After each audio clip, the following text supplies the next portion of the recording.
Ya, selamat pagi. Assalamualaikum warahmatullahi wabarakatuh.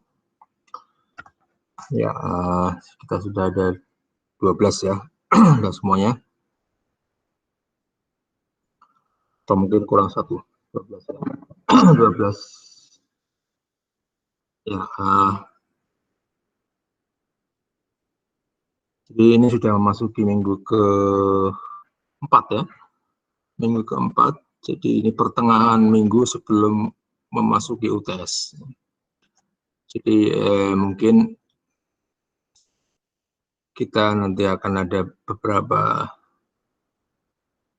latihan ya, kayaknya belum pernah ya latihannya. Jadi nanti dilihat di elok dalam minggu-minggu ini itu latihan untuk semua materi yang sudah pernah dipelajari akan saya posting di situ ya. Kemudian persiapkan R, jadi karena kita hampir sepenuhnya menggunakan R, meskipun tidak harus ya, tidak harus alat yang digunakan itu, tapi menurut saya yang paling memungkinkan selain free, selain tidak berbayar ya, juga kemampuannya cukup bagus untuk berbagai macam analisis di data longitudinal. Jadi mungkin saya hanya mau cek aja, ada yang belum pernah pakai R? Semua sudah pernah pakai R ya?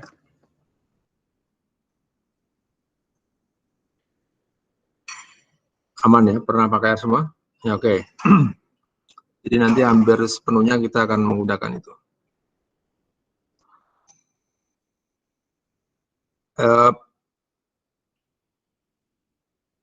Model linear ya, kita sampai di bahasan tentang model linear. Coba kita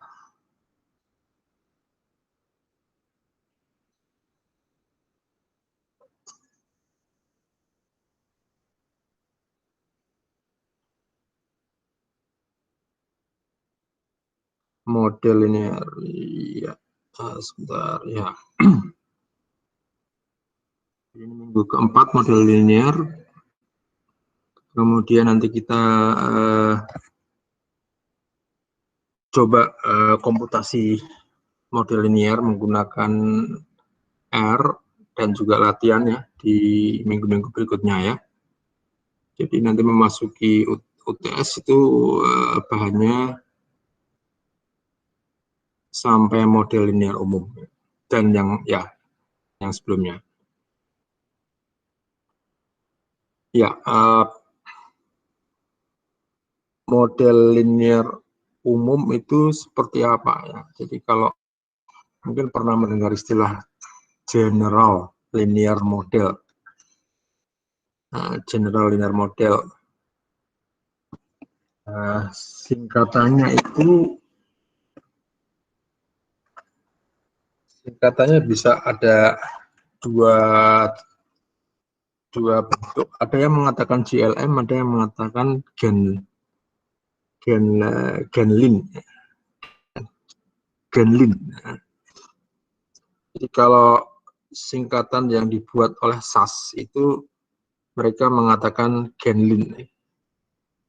Genlin itu general linear. Oke ya.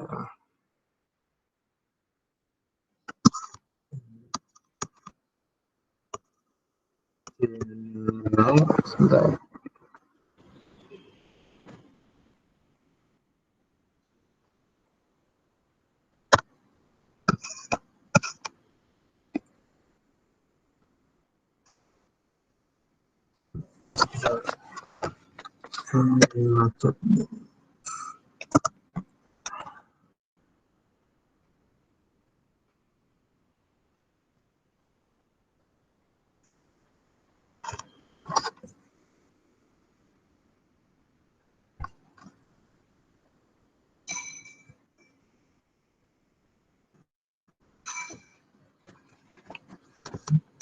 Nah, ini ada yang mengatakan kita meningkat Genlin.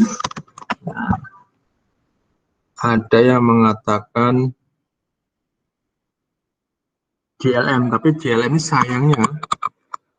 sayangnya ini sudah dipakai nanti yang namanya generalized linear model. Ya.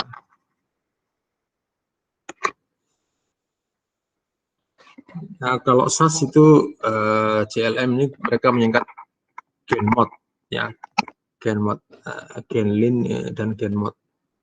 Nah, GLM ini yang dipopulerkan nanti kita pelajari juga itu mungkin setelah UTS ya, itu untuk yang respon yang lebih general. Nah, kalau general linear model ini seperti apa? General linear model ini intinya ada 3 yang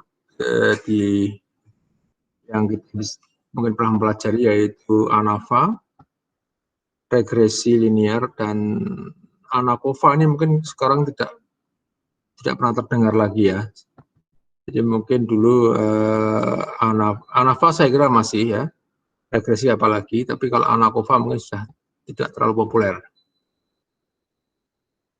Jadi kalau regresi linear saya kira tahu semuanya.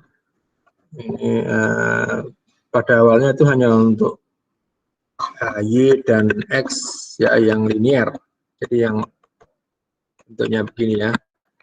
Kemudian kita bisa membayangkan ada model yang membawa ya underlying modelnya itu kira-kira bentuknya linear. Seperti ini ya. Kemudian kalau ANOVA seperti apa? Nah, kalau ANOVA itu ini regresi linear ya. ANOVA itu ada yang mengatakan ANOVA dan ANAVA. Bedanya apa itu? Nah, bedanya itu hanya bahasa Inggris saja sih. Kalau ANOVA itu analysis of variance. Ya.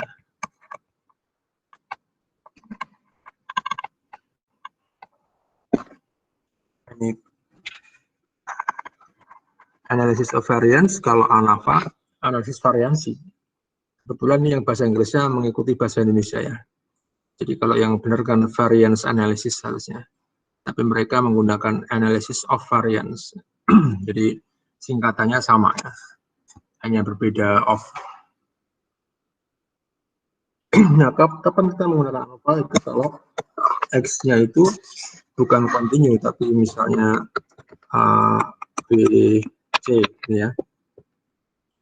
ABC. Nah, kalau ABC begini, ini misalnya perlakuan seperti data Bartle yang mungkin sekarang sudah menjadi data resmi ya untuk kuliah ini. Diambil hampir semua contoh itu nanti diarahkan ke situ. Data Bartle. Nah, ABC ini Y-nya itu apa kemarin?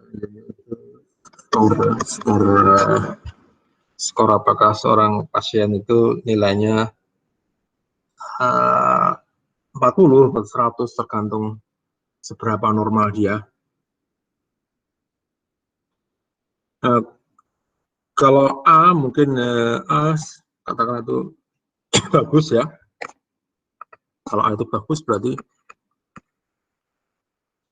di sekitar sini ya. Mungkin kalau B itu menengah mungkin di sekitar sini. Kalau C itu tidak terlalu bagus mungkin di bawah gitu ya. Nah, tapi karena ini hanya berupa kategorikal, kita bisa mengkategorikan posisi A itu Y-nya seperti itu, posisi B-nya. Kita menggunakan box plot ya untuk menggambarkan ini. Nah, dan kita menggunakan apa namanya box plot. Box plot itu apa? Box plot itu paling tidak yang perlu kita lihat itu tengahnya itu adalah medianya ya. Median yang kalau itu symmetrical berarti sama dengan min-nya. Kemudian ini berapa? Yang paling bawah itu 25% atau kuartil pertama, medianya kuartil kedua, kemudian yang ketiga ini 75% dari itu ya, dari datanya. Ini untuk menunjukkan distribusi. Nah, yang atas bawah ini biasanya untuk melihat outlier-nya. Kalau melewati ini akan dikatakan outlier di bawah. Kalau melewati ini ke atas dikatakan outlier yang di atas. Nah, ini menggunakan ANOVA kalau kategorikal ya, X-nya. Kemudian kita kalau di regresi itu kita ingin melihat hubungan antara misalnya Y dan X dalam bentuk model linear. Nah, ini sekarang keluar model linear, kenapa? Karena bentuknya linear ya. Bentuknya linear, yaitu bukan hanya bisa dibuat dalam garis linear sebenarnya, tapi karena hubungan antara parameter dengan Y-nya itu adalah linear. Jadi misalnya pun nanti kita punya Y sama dengan beta 0 plus beta 1, X 1 kuadrat ya. Nah, ini masih linear karena ini kan bisa dikembalikan ke bentuk ini ya. Bisa dikembalikan ke bentuk ini dengan X, nah, katakanlah X1 aksen sama dengan X. Ya. Jadi ini masih dalam bentuk linear ya. Kecuali misalnya pangkat beta 0. Nah, kalau begini nggak bisa ya. Ini beta 0 kali. Masih bisa nggak ini? Ini juga masih bisa ya. Kecuali di sini ada beta 1 X1, beta 2 X2. Nah, ini nanti yang kita namakan model non-linear. Jadi linearnya itu sekali lagi mungkin kita perlu catat di sini itu linear dalam parameter, bukan linear dalam variabelnya. Nah, nanti kalau kita mengatakan ini linear apa enggak, kita harus pastikan dulu yang dimaksud linearnya yang mana ya. Karena memang nanti kalau bentuk kuadrat gini kan memang gambarnya tidak linear ya. Tapi secara model itu kalau asalkan parameternya masih linear, kita tidak akan menganggap itu sebagai model non-linear.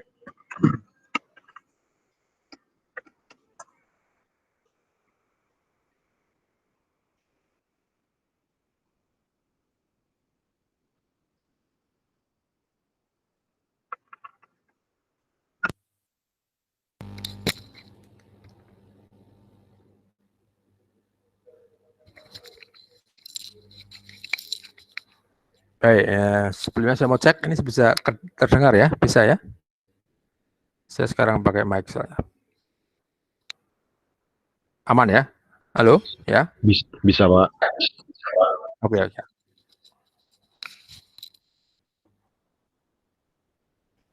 Nah, sekarang kalau ANOVA, saya mungkin sudah tahu ya, cuma ini mungkin barangkali kita review saja ya, mungkin beberapa belum ngeh gitu ya. Nah, sekarang ada yang namanya ANACOVA. ANACOVA itu kalau kita bicara tentang X-nya itu bukan hanya continue, bukan hanya seperti ini, tapi ada dua, kategorikal dan juga continue. Ya.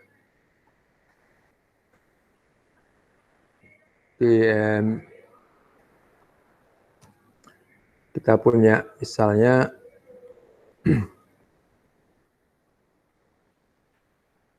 misalnya kita punya dua perlakuan,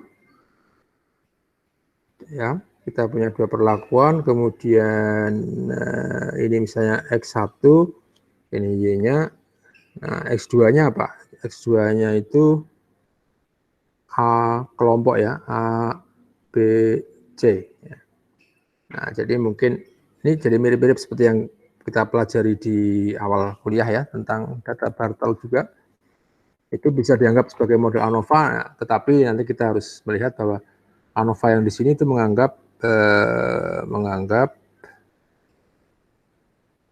pengamatannya pengamatan untuk X1 itu independen. Tapi kalau di longitudinal itu orang yang sama ya, diamati selama sekian minggu itu seorang yang sama. Tapi kalau di ANACOVA menganggap itu orang berbeda dalam 8 minggu katakanlah. Itu semuanya mereka berbeda.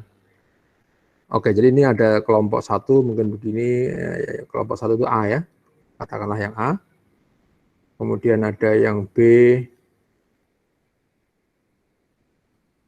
Nah, kemudian yang C. Jadi kita nanti punya 3 garis gitu ya. 1,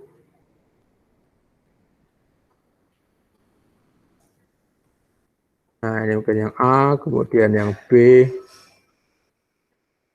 kemudian yang C. Ini kalau di tahun-tahun 80-an ya, bahkan mungkin sebelumnya juga ya, 70-an kita namakan ANACOVA. Jadi karena ada ANACOVA-nya, ada analisis regresinya, jadi ANACOVA. Analysis of covariance. Singkatannya analysis of covariance. Covariance itu maksudnya apa? Covariance itu ini justru yang dinamakan covariant pada waktu itu ya. Ini covariate atau covariant. Jadi yang utama itu ABC-nya, ini main ya. Ini yang main-nya, main covariate. Ini variatnya. Itu ingin membandingkan 3 perlakuan atau 2 perlakuan ya. Ingin membandingkan perlakuan itu, tapi ada faktor lain yang berpengaruh. Maka dinamakan co.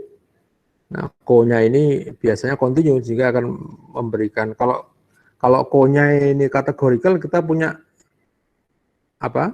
Kita punya two way ya. Two way ANOVA 2 arah.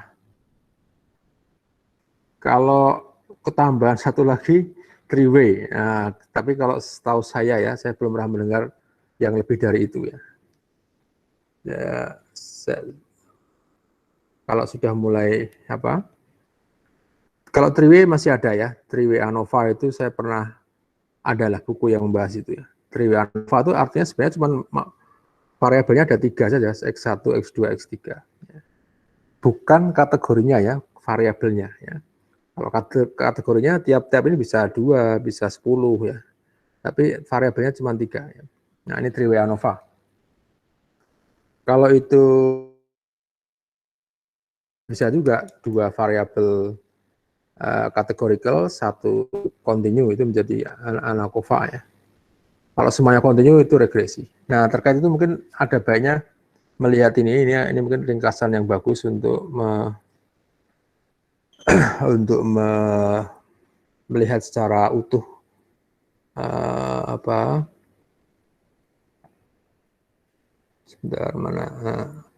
melihat secara utuh model-model statistik dikaitkan dengan terapannya ya.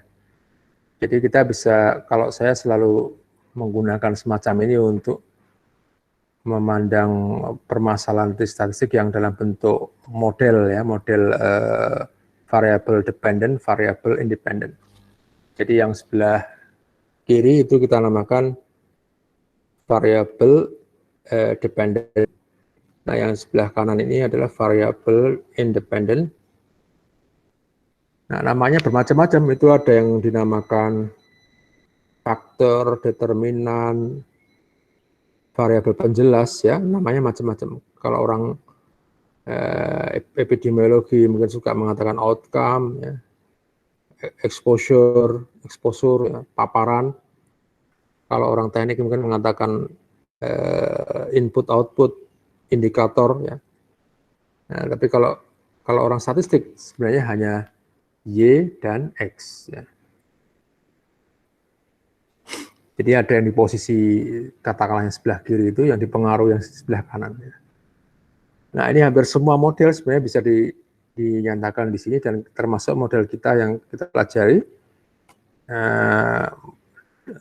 analisis data longitudinal juga bisa ringkas ya dalam bentuk YX semacam ini ya. Jadi misalnya yang paling populer itu katakanlah t-test. T-test itu membandingkan 2 kelompok ya. bisa juga cuma satu kelompok, tapi katakanlah kita punya 2 kelompok, kita bandingkan. Nah, ini sebenarnya model yang berupa model dependennya itu Y, independennya itu X, dengan X-nya itu 2 kategori, ya. X-nya 2 kategori. Jadi Y-nya itu continue itu misalnya seperti skor Bartel, badan, tinggi badan, ya. Nah, X-nya atau yang mau dibandingkan itu 2 kategori, ya. Mungkin kelompok A, kelompok B gitu. Nah, ini bisa dilihat sebagai model kuantitatif Y dengan binary, independent variables. Itu pakai z-test, t-test. Bahkan saya tambahkan juga kalau mau pakai non parametrik, ya, ini ada padanannya, ya. Kalau semua ini nggak mempan, ya.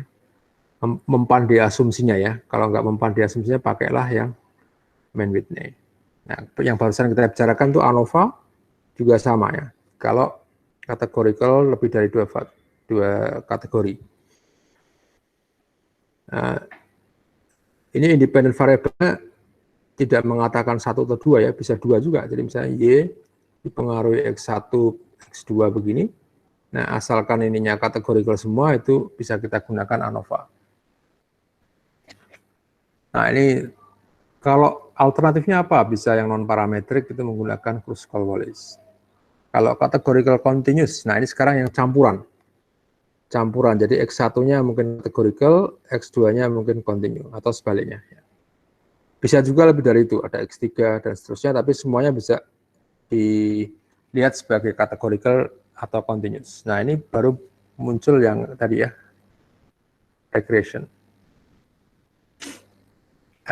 X1, X2, X3 kalau itu categorical semua masih bisa menggunakan ANOVA. Tapi kalau di atas itu, pada akhirnya semua masuk ke model regresi linear. Dan yang lebih umum lagi, kita akan menggunakan model linear. Jadi model linear itu sekarang menjadi pamungkasnya, ya, karena semua sebenarnya masuk di situ. Ya, semua sebenarnya masuk di jenis itu. Oke. Nah, kemudian estimasinya mungkin pernah belajar di kuliah regresi linear, atau mungkin ANOVA juga pernah, atau bahkan yang pernah mengambil model linear itu menggunakan least square, ya, atau MLA, tergantung kita mau mengasumsikan seperti apa, ya. Kalau itu tidak ada asumsi terkait distribusinya, sebenarnya menggunakan least square bisa, ya, dengan apapun bisa. Tidak peduli dengan errornya, ya. Nah, tapi kalau kita mau mengasumsikan errornya katakanlah distribusi normal, nah kita bisa menggunakan least square ataupun MLA, ya. Dan dalam hal ini hasil estimasinya sama. Nah, mungkin nanti salah satu PR itu kayaknya menunjukkan itu, ya, bahwa estimasi untuk least square atau MLA itu sama, ya. Itu kayaknya yang pernah ambil model linear itu akan menganggap itu mudah, ya, karena kayaknya soalnya dulu atau tugasnya ada yang kayak gitu, ya. Ya, nanti bisa diulang lagi, ya. Nah, kemudian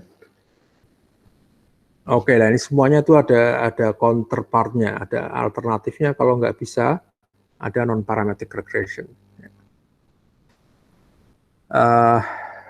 Oke, kalau categorical lebih dari 4, kita juga larinya ke model linear atau regresi. Regresinya nanti dengan dummy, ya, dummy variable, dengan pengkodean yang bisa mengadopsi nilai-nilai kategorikal menjadi angka, ya, biasanya itu 1, 0, ya, atau mungkin bisa yang lain. Yang paling lazim, yang paling sering digunakan itu 1, 0, ya. Kalau 1 itu kalau iya, 0 itu kalau bukan. Nah, ini yang lain-lain nanti bisa dilihat, dan kita juga akan membahas, saya kira hampir semuanya nanti akan terbahas dalam model yang kita bahas di data longitudinal, mulai dari yang Y-nya kuantitatif, Kalau Y-nya binary berarti ini hanya 2 outcome yang mungkin, misalnya sakit atau tidak. Nah, ini ternyata mirip-mirip yang di atas. Kalau cuman binary dengan binary itu ada tabel 2x2 ya, categorical contingency table ya. Kalau itu mulai model regresi, kita punya regresi logistik. Nah, untuk yang ini kita tidak bahas ya di konteks longitudinal, tapi ini ada juga ya, kalau outcome-nya itu lebih dari 2, outcome-nya lebih dari 2, misalnya tingkat keparahan ya, jadi misalnya severe, parah ya, parah, agak parah misalnya ya, atau dibalik juga bisa ya, normal ya, bisa juga dibalik yang parah itu 3 ya. Nah, ini kan lebih dari 2 kategori. Kita bisa menggunakan semacam logistik tapi untuk data nominal ya. Kalau itu bisa diurutkan semacam ini menggunakan versi yang ordinal. Nah, ini ada ya, tapi mungkin nggak terlalu banyak, mungkin belum dibahas di banyak kuliah ini. Tapi bisa ya. Yang jelas itu yang ini pasti pernah nih, logistic regression pasti pernah. Nah, sekarang kalau count itu cacah ya, data cacah. Nah, kita nanti akan menggunakan kalau itu cacah dan kategorikal namanya log linear, kalau cacah dan campuran kategori continuous namanya Poisson. Nah, ini juga kalau sampai di yang ini saja, ini kita menggunakan model linear ya. Sudah saya tulis itu ya, model linear. Tapi setelah yang ini, nanti kita akan menggunakan generalized linear model. Jadi yang diperumumkan atau diperumum itu adalah respon Y-nya sebenarnya. Respon Y-nya diperumum. Bukan hanya yang continuous, tapi bisa yang lain. Bukan hanya continuous distribusi normal, tapi bisa distribusi yang lain. Jadi lebih ke arah respon Y-nya yang dikatakan generalized. Nah, kalau model linear umum sendiri bukan Y-nya, tetapi bentuk dari variannya yang diperumum dan juga bentuk dari yang jelas X-nya kan bisa banyak ya, bisa bervariasi categorical continuous, termasuk varian kovarian dari Y atau error dari model itu ya. Jadi ini seperti itu. Nah, ini kita nggak bahas ini karena di kuliah yang lain, ini kuliah analisis data kejadian ya, kalau time to event, tapi sama juga, ini sebenarnya semuanya model regresi ya. Ini kalau kita mengatakan statistical model itu ya regresi. Regresi dalam artian begini ya, Y dipengaruhi X ya, atau X mempengaruhi Y gitu ya. Ada yang sebelah kiri namanya Y, sebelah kanan namanya X. Ini semuanya sama ya, semuanya sama tergantung Y-nya itu apa, tergantung asumsinya apa, X-nya itu kategori atau kontinu, dan hubungan atau korelasi antara X yang satu dengan yang lain. Kalau itu independen, nah itu model biasa. Tapi kalau itu ada kaitan, itu yang namanya correlated response. Correlated response. Nah, correlated response salah satu jenisnya adalah longitudinal. Data longitudinal itu correlated response karena antar pengamatan dalam satu individu itu berhubungan ya, atau saling dependen, ada dependensi. Tapi ada juga correlated response karena sebab yang lain, misalnya spatial correlation ya, bisa ya. Jadi daerah yang berdekatan, misalnya kita punya daerah yang berdekatan. Nah, ini mungkin daerah ini dengan ini itu daerah 1 dan 2 itu berbeda dengan yang lain, daerah 10 misalnya. Nah, daerah 1 2 mungkin lebih berkorelasi dibandingkan 1 dengan 8 10. Nah, ini correlated response karena spasial ya, karena kedaerahan ya, karena space. Tapi yang kita punya di longitudinal itu karena waktu ya, karena time. correlated response karena waktu. Nah, mungkin mulai kreatif orang kalau waktu dan tempat, ya, waktu dan tempat ya dipersilakan aja. Jadi bisa ada namanya space time, space time model, mungkin pernah dengar itu. Itu artinya ada pengaruh dari waktu dan tempat, ya, dan di antara mereka itu dianggap tidak independen. Nah, jadi itu ya gambaran semua model statistik bisa dilihat semacam itu. Di long itu kita nanti akan melihat paling tidak jenis selain kontinu ada yang cacah, ada yang binary, kemudian kontinu, ya. Longitudinal modelnya itu kita nanti menggunakan yang model linear umum, kemudian ada GEE, Generalized Estimating Equation. Ya, ini dua ini, ya. Dan ini sebenarnya ada versi non parametriknya kalau mau itu McNamara, tapi ini simple, ya. Ini kalau variabelnya banyak, ini sejauh yang saya tahu belum ada yang bisa menggantikan model data longitudinal parametrik. Ya. Ya, mungkin yang non parametric regression yang smoothing itu mulai ada, ya, tapi itu kayaknya masih terbatas, ya. Jadi kalau data longitudinal itu kebanyakan kita menggunakan asumsi parametrik. Baik, kembali ke model linear umum tadi ada tiga, ya, ada tiga aplikasi yang jelas di situ, ya, ANOVA, regresi ANOVA. Nah, ini perluasan. Nah, kenapa perluasan? Karena kita akan menggunakan bentuk variansi, varian kovarian yang lebih umum, bukan lagi independen. Estimasi sudah, respon kontinu. Nah, kemudian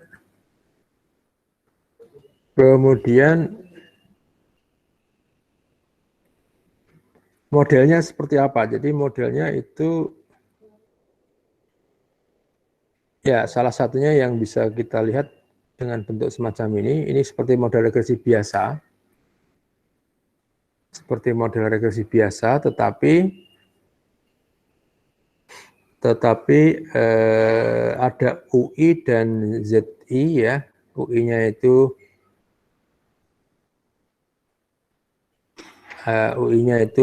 errornya, gitu, ya. Errornya, kemudian ZIJ-nya itu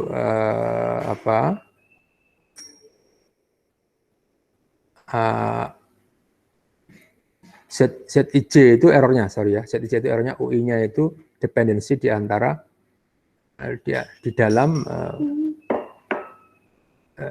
dalam individu, ya. Di dalam pengamatan individu. Jadi di dalam I itu kita asumsikan pengamatannya berkaitan, ya, ada dependensi di antara di dalam I.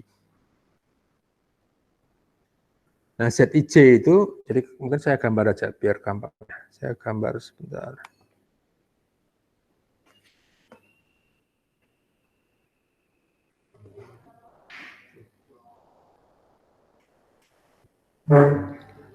Ya, kita punya biasanya kita anggap paling gampang itu, ya, X-nya itu time, ya, waktu, kemudian responnya itu apapun, ya.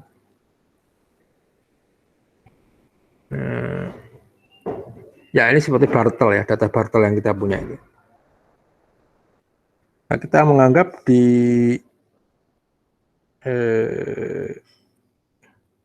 data ini itu terbentuk karena satu, kita punya garis, ya, garis linear.